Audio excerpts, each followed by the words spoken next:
Hey guys, welcome back to Rockin' Stems. In this video, I want to talk to you guys about Christian's public school experience and why we decided to take him out last year and put him into full-time ABA therapy. Now, I want to emphasize that our story might be different than yours, and that's okay. What worked for us might not work for you guys, and vice versa. I'm not saying public school is bad. I'm just saying it didn't work out for us. And in all honesty, we had a great first teacher, Miss Maya. She's a friend, and I do credit his success in the beginning to her. So primarily it's to say that every experience is different, even just in general for a teacher. So I did ask you guys if you guys had any questions regarding our public school experience and about ABA therapy in general now that we've gone full time. And you guys gave me some great questions. So I do want to talk about that. I think I'm gonna have to do that in another video. I don't want to make this one too long, but I promise to bring that one out very quickly. So let's go ahead and get started with our public school story. If you guys are new to our channel, my name is Jasmine. I have a 6-year-old son who is nonverbal. He is autistic. To give you guys a full story on our public school experience, we have to go back to when it all started. So when Christian was 2.5, he got diagnosed with autism, and when that happened, we did start early intervention. So for Christian, early intervention ended when he was 3 years old. So as we were exiting the program, they did talk to us about our next options, which was ABA and school. And if you guys are like me, you guys were pretty scared about it. I'm sure that you guys heard crazy stories about how a lot of kids were being neglected or abused or bullied, or just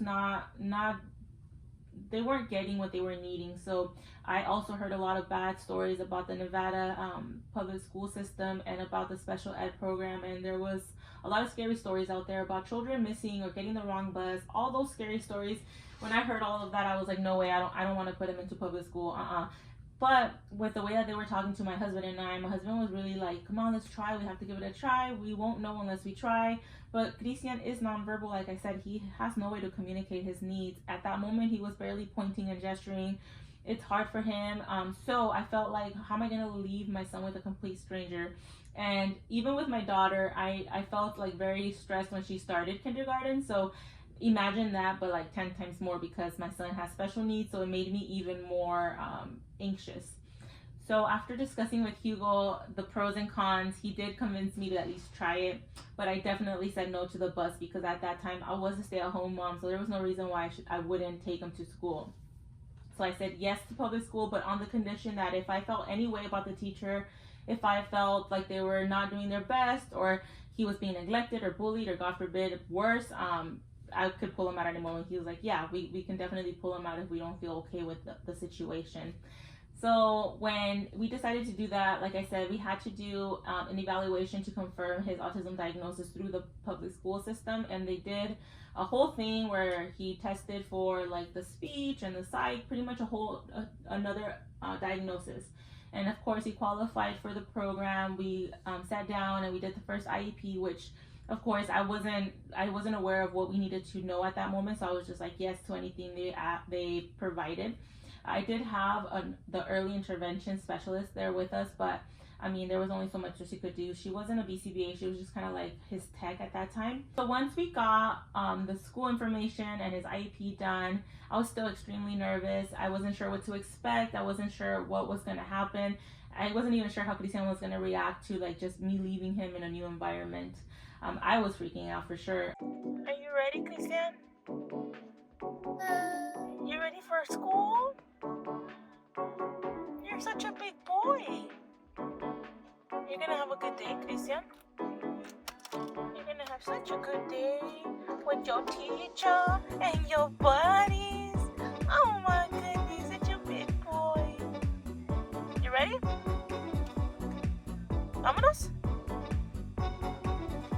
Christian? Ew, no, Christian, don't get that cochino. No, cochino. Okay, vámonos. So when the day came, I finally, was going to meet his teacher. I walked into the cafeteria and I saw his teacher, and she looked at Christian, and she was like, with the biggest smile, she was just radiating warmth. She was like, oh my God, is that Christian? What a cutie, look at you. Oh, and mom, I could tell that you're super nervous. Don't worry, I have everything under control. I'll be giving you notes. If you download this app, you can see his day. I'll make sure that everything goes smoothly. Don't you worry about a thing. I was like, oh. Having that firsthand knowledge as a parent and a specialist in the field just made her a great teacher. I feel like she never made me feel dumb. I had questions and she always answered them like with a warm heart, and like she gave me the truth, even if it was a little bit like, you're not gonna like this. Like, she always told me straight up, and I really liked that about her. And that's not to say that I never felt like, oh, we need more communication, or can we try more potty training, or can you do this? But I understood that like that's a team, and there's only so much that they can do, because my son wasn't getting one-on-one in the school, so it's like one teacher and 2 aides trying to assist all of these kids' needs, so I was realistic about what to expect. And I could feel that she was trying, and I could feel the support from her. So I just really had a really good first impression and first few months of pre-K because of the teacher. I credit it all to that group of teachers, because I've come to realize that it's not necessarily like a therapy or the school district that can make a difference. It's like the technician, the RBT, the therapist, or the teacher themselves that really make an experience and make something happen. So whenever Christian was set to start ABA therapy, that's when I did see a little bit of shift in like the atmosphere. I don't know if you guys are familiar with the way that things work, but in the school district, ABA therapists, RBTs, BCBAs, they're not necessarily allowed in the classroom, and there isn't a lot of communication between everybody, which I feel like sucks. As a parent and as a person in the field now, I feel like it would be so beneficial for kids to have all of the specialists on their cases communicate, because if I'm dealing with something that is sensory related or fine motor related, it would be amazing to have a occupational therapist explain to me what she does with that client and say, hey, you can use these methods. If I'm doing potty training in ABA, it would be amazing for me to be like, hey, teacher, why don't you try A, B, and C? And like, not a condescending way, not like, hey, do what I'm telling you, just like as a team effort, So whenever he did start ABA, I feel like at first he did regress a bit. Maybe it was too much. The teacher said it was too much. The RBT said like school is not doing this. Everybody was kind of like blaming each other, and I felt that stress. So, but the thing about it is, with his teacher, we always had great communication. So we like communicated about what to do, and I feel like after we talked, things got better. But like I said, the first year and a half, we had this one same teacher. He had her for the first months of his school experience, because he turned 3 February, and then school stopped in May. And then the following year, August to May, he had her for that full year.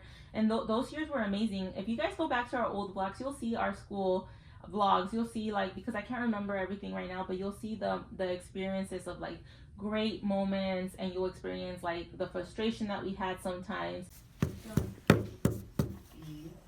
Christian, turn around and look at your work, baby.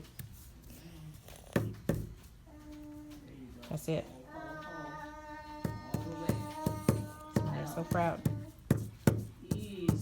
Dan has ABA in the morning for 2 hours. He comes to school. You'll experience everything, but overall, our experience with Miss Maya and her team was amazing. Like, I really have a lot of respect for her, and I still talk to her to this day, on and off. Like, I think she's a great person, and I think that she's a great teacher. She's amazing with kids. One of the things that I really want to say about teachers is, as a parent, I do feel like you can really tell when somebody is in the field for love. When Christian's first pre-K teacher, Miss Maya, would talk to him, she would get down to his level. She would talk to him like a soothing voice. She would be like, hey baby, good morning, or hi Christian, how are you? Oh, I love that you're looking at me, thank you so much. Like, there's just this like tone that whenever I would hear her, whenever I would see her with my son or with other kids in her classroom, it would just warm my heart. I would just be like, oh, that's so sweet, like, I just love it. Like, thank you for talking to him like that. And then you can also tell when somebody is not in it for that. So unfortunately for us, but a blessing for her, she did get a promotion or a different kind of job where she was kind of the person that was training other teachers to be in that position that she was. So I was really happy to hear that she was going to be the person that was going to be helping and kind of like setting new teachers into a right path. But that meant that Christian was going to have a new teacher. So for the first year and a half, I found a good balance between ABA and school. I had him going, when everything first started, I had him going to ABA from, I believe, 8 to 10, and then going to school from 10:30 to 3. That was Monday through Friday. And then after that, we added from 4 to 7, I believe. So in that moment, I already kind of felt like, dang, this is a lot, because you're waking up, you're having this intense therapy, you're going to school, and then you're having no time besides eating and then going to another set of therapy. I already felt it, but like I said, because I saw that diagnosis where it said 40 hours are needed, I just felt like I need to try to do as much as I can. And because I knew the wait list that there was and that I was getting this much support, I felt like I couldn't give that up. And I'm sure some of you guys can relate to that. But I think it's important to follow your gut intuition, and if you feel like it's too much, just listen to it, because I think as parents, we just feel like we need it right now, we need it right now. They're little and this is when they can learn more independence, learn adaptive skills, get those fine motor targets. And yes, but there's a lot of ways that you could do it that isn't so intrusive or like so intense. So after, we talked about it as a family, Hugo and I, we decided that it was best to stop the morning ABA and just do the afternoon ABA. I believe that's what we did anyways. But we did stop the full day of it. So we decided to do more like afternoon sessions, which was working out for us. During that time, we were all working on potty training. We were all working on PECs. We were doing well. So whenever the next school year started is when things kind of took a turn for the worse. So like I said, Miss Maya had to sadly leave us, and then the team kind of, was a little bit different. So Christian got a new teacher, and if you guys go back, like I said, to our vlogs, you'll see that our first meeting wasn't great. Like I said, I can tell when somebody is a good person, and I'm not saying she wasn't a good person, but good in their job, good in the field, that love to be with kids, engage with kids. This is what they do. This is their jam. They're good at it. I could just tell. When I first met his new teacher, it was parent meeting. Like what was it? It was parent day, like teacher parent day, whatever it is when you're meeting the teacher. And I remember I didn't get a notice, but I did see that it was that day because I saw it like on Dojo or something. But I guess it wasn't supposed to be for like the special ed classes. But I went, and I went to the class, I knocked, and they were putting stuff up for the classroom, and I was like, oh, I'm sorry, I thought it was like parent meeting day or something. And she was like, no, that's not for us. Then nobody told me. And I was like, oh, okay. She didn't even introduce herself. And I was like, oh, well, I'm Christian's mom. This is Christian. And she just, I don't know if I caught her off guard, but she was just like, oh, okay. Well, hi, I'm blah, blah, blah. But the thing that I remember is that I felt like she didn't give Christian that attention immediately. Like I remember whoever meets Christian, I like them to engage with him because he is there. He's a person, of course. So for you to just talk to me and not talk to the person that you're going to be engaging with and teaching, it's just like a red flag to me. So after I introduced Christian, she did say hi to him, but I didn't feel warm and fuzzy. I looked at Hugo, and he looked at me, and I was like, and he was like, I don't know. And I was like, I know, but we have to give it a shot. First of all, we didn't get the letter from the school saying the class or the teacher's name. Second of all, apparently they didn't even have an open house. We knock on the door and they're like, can I help you? Third of all, I didn't get the greatest feeling. First impressions are a big deal, and I miss Miss Maya already. But like my husband said, I can't say that yet. It was kind of like a bad, what is it? They weren't prepared. Yeah, well, they didn't even have AC, and I'm sure... Oh, they didn't even have AC, so they're probably cranky. Yeah. But, like, she didn't even say, like, hi, what's your name, to, like, Christian, like, I don't know. And then Hugo said I kind of messed up, too, because I introduced myself to the assistant, and the teacher had to be like, I'm the teacher, but it's her... I don't know, whatever. I don't feel like I asked for too much in the form of communication. I think a lot of times we parents feel like we don't want to burden the teachers, and I'm not saying ask for, like, a whole paragraph of like what happened and what you did and like what you're doing in class, but we parents want to know at least a little bit about their day. Like I said, this is not like a regular classroom, it's special ed, and my child has certain behaviors and certain things that need to be met, IEP goals, and when certain things don't happen, it just sets forth like anxiety to come to a parent. So there was a few things that happened where I felt like they weren't doing things to help with behaviors. Like Christian would flop to the floor during circle time, and they would bring attention to it, and he would keep doing it, and they would let him escape it by just like hanging out there, and they would wait him out, and that he was just escaping the task, you know. He would continue to take off his shoes, and they would like just let him do it. I think he hit somebody, and they didn't tell me until like the next day, and I felt like that was something that they should have told me about. There was just like no communication. I felt like there wasn't enough communication, and Christian was just like not in a good mood. He was always, you know, crying, didn't want to go in.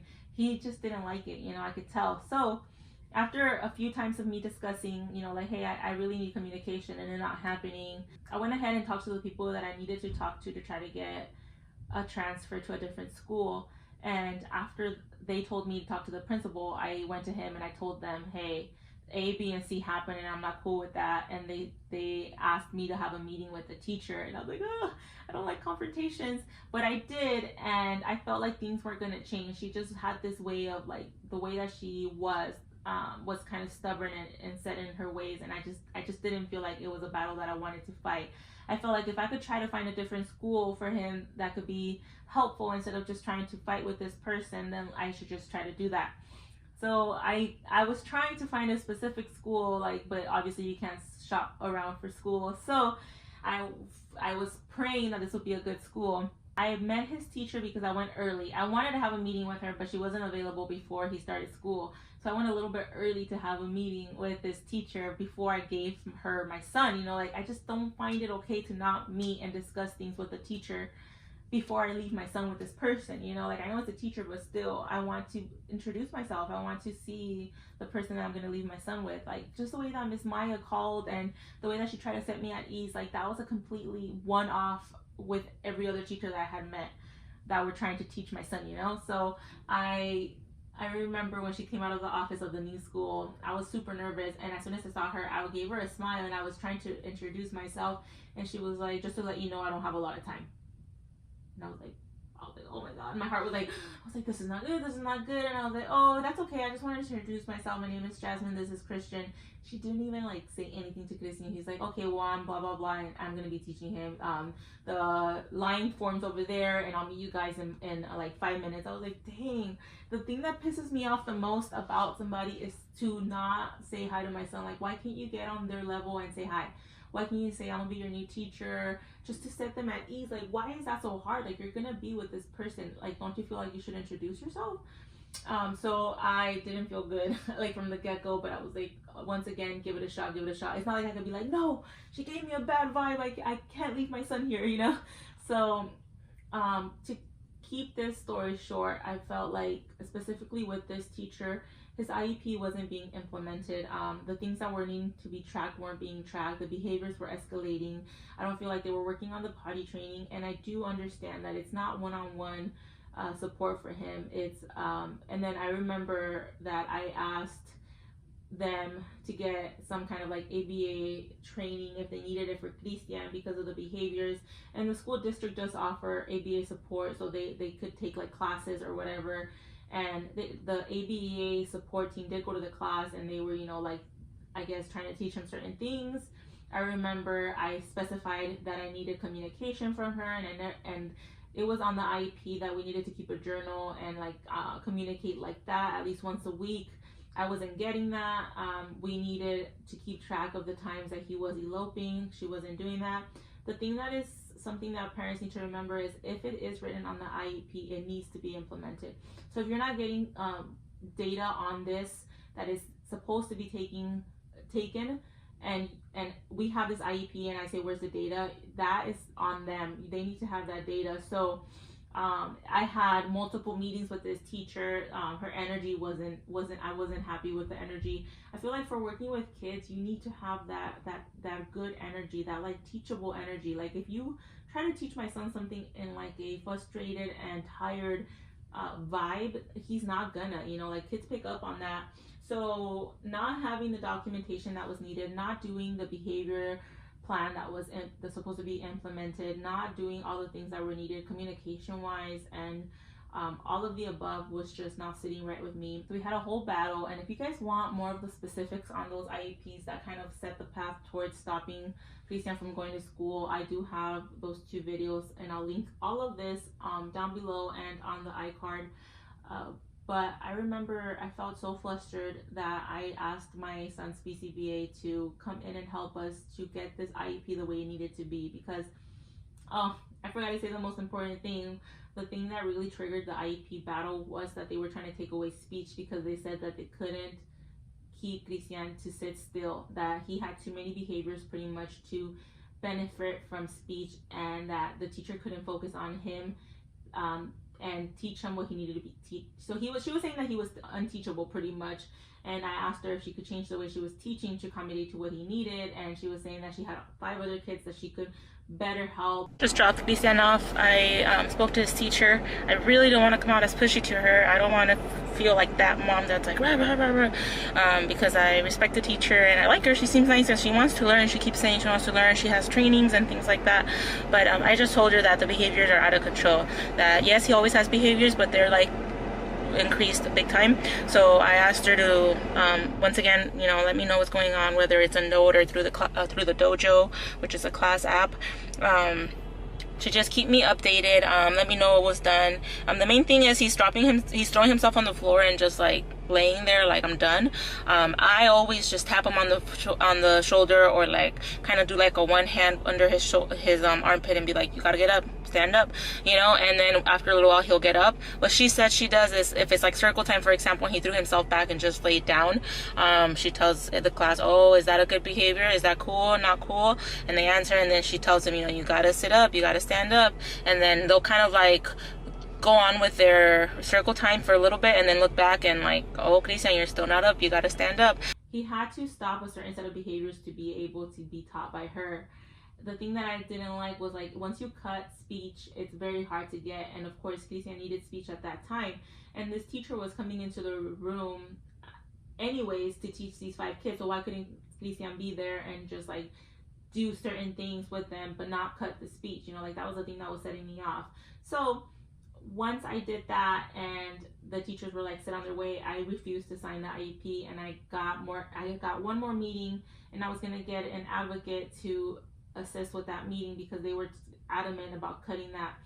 But once they saw that there was no proof of data that was getting taken, there was no implementation of the communication that I had requested and was on the IEP, they pretty much agreed to like not cut speech, which was the main thing that we were fighting for. I just felt like I had a new teacher in his old school that I did not like. I changed a whole school for him, and I had another teacher was the same if not worse than the last teacher, and if I move him again, what's going to guarantee me that he's going to get the help that he needs? Like, my son, I don't really put labels on Christian, but like if I was to say he is on the severe side, I think he was diagnosed level 3. He does need a lot of support right now. So I'm not gonna fight this in the school district. Like, this sucks, like I can fight for the things that I need, but also like just because I have a fight and they put it on the IEP and they need to implement it, it doesn't mean that the teacher's gonna implement it. And I'm either gonna fight for something that might not happen, or I'm gonna actually go the route that I feel is gonna be really beneficial and just swallow my pride and just let this go, So I went ahead and decided that I wasn't gonna risk another 5 months of like, let's try it, and things not working out, and him continuing to have behaviors and just not be happy, and me stressing the whole time just because I wanted to try to make it work in this moment. So last year in May, I decided that was going to be the last time that he was going to do public school, because they were just not meeting his needs. Like, I get that the school system is kind of like, there's low budget, the teachers are overworked, there's no aides, there's too many kids, everything, I get it, but I just didn't want him to be part of that if I could prevent it. So Hugo and I talked about it, and we decided that we were going to try to do full-time ABA. At that time, we had a really good RBT, we have a really good BCBA, we really liked the company that we were going with. We've only had one ABA company for Christian. So we talked to his BCBA. She did say that we can do all these things, and we can try in clinic, which was something that I had been debating for a little while now. Before this, he was doing in home, and he was only doing 2 hours after school, I believe 2 hours. So it's going to be a big change. We were going to go from in home to in center, and going from 2, 4, 6, 8, 10 hours to 30 hours a week. It was going to be a big change for him, but I was really excited because he was finally going to have that one-on-one support that he needed. And if we weren't necessarily there academically, we were going to get there to get him to where he needed to be able to then focus on academics. One of the main things that we wanted to focus on when Christian started in clinic was potty training. As soon as he stopped going to school, that was another thing that was holding us back. He needed to go in a pull-up because he wasn't potty trained, and they weren't taking him enough to do what we needed to do to get him potty trained. So as soon as summer break started, I stopped doing the pull-ups, I put him in undies, and we went hardcore on potty training. And what felt like was never going to happen, if you guys have followed us for a while, we've been trying since he was 3. What felt like wasn't gonna fully happen we started working on it, and it took us a while. It was all of May, June, July, August, September. We had accidents and accidents and accidents, but he finally got potty trained. It just clicked. All that repetition, doing it in home, doing it in the clinic, having that consistency really was key. So I feel like it was a blessing, and that really proved to me, like, when we started seeing changes before the next school year started, I was like, there's no way they're gonna continue to do this. Like, the school wants them to pull up. I'm not going to put him back in a pull up and take away all this effort that we put into it. So that's another thing that really made me feel like I don't want him back in the school system. Like, they're just doing the minimum and I need more. So that's pretty much why I took him out of public school. I felt like they weren't meeting his needs. I felt like there was no communication. They were trying to take away services that he needed and giving me excuses as to, like, them not being able to teach him. Pretty much saying that he's unteachable without having the data that they needed to back it up, and without actually taking data on what they were supposed to be tracking, the behaviors and etc. So it was just not consistent. They weren't giving him what he needed, and maybe because he has more needs than other kids, maybe they just weren't capable of it, and I get it. I'm not happy, but at that point I needed to do what was best for my son. So to take him out of public school, it was actually really easy. All I had to do was call the Child Find Services, which was the organization that was in charge of placing the children in the classes for special needs. I called them to let them know, and they told me I just had to remove him from that school. So I withdrew him from the school, and that was that. But before we move on, I do want to say that I credit, and I think everything is based on your personal experience of a teacher. Like I said, Miss Maya was a blessing. Like, if I was to continue to get Miss Mayas, like teachers that were just like energetic and inspired and wanting to help, even if they weren't communicating properly every week, even if I had to remind them every other month, I would stay with it because I would know that they were trying, But if I have somebody that is not trying, that has attitude, that seems like they don't love their job, I'm not going to keep my son somewhere that is not going to help them. So I just feel like sometimes it's just more of like the person rather than the district or like the school itself or the public school system in general. And same thing applies with any kind of therapy. Like, it could be a speech therapist, and if her vibe is not meshing with my son, if her goals are different, if the teaching method is not something that my son is gonna benefit from, it's not the therapy itself, it's that person. Same thing with an RBT. I feel like you have to have a person that is going to be good for your child. Sometimes certain RBTs are great with little kids, and other ones are great with teenagers. And if you have a person that is great with this group of teenagers and is not good with the little person, and you put them with that little person, you're going to think that ABA sucks, So it really is based on that specific need that needs to be met, and like who you get, if that makes sense. So that is our public school story. I feel like I don't want to tell anybody that public school is not the way to go, or that full-time ABA is the way to go for everybody. I feel like ABA was what my son needed because of the repetition, the consistency, the way that everything is broken down into step by step. My son takes a long time to learn things, and to have that repetition and breakdown and prompting and one-on-one assistance is really what he needed. So school was just maybe a little bit too fast of a pace, and he wasn't getting the assistance that he needed, that one-on-one. And that's not to say that he won't be going back at one point. We're trying to build up to where he might be able to go back at one point, but if not, it's not something that I'm stressing about. I'm just going day by day. So that is our public school story. I hope that you guys liked it. I hope it wasn't too long. I did want to touch base on everything. And if you guys want more details, I promise that we have those videos where we go more into detail, because everything was fresh in that moment. And that's what I love about vlogging and about having this channel. We can go back and get these details. So I will leave playlists that specifically talk about these things that we might have touched based on here. And I hope that you guys like this video. Please, if you guys have any questions, leave them down below. Tell me your public school story. If you guys are doing school, ABA, how's it going for you guys? I know that every person has a different story, and that's the beauty of it. You know, every kid has different needs. Maybe at this point in life, your child might be needing more one-on-one like mine is, but at one point, you know, like public school might be an option for us, and same with you guys. So I hope that this video was helpful to you guys. Thank you so much for watching, and I'll be giving you guys the Q&A real soon. Bye.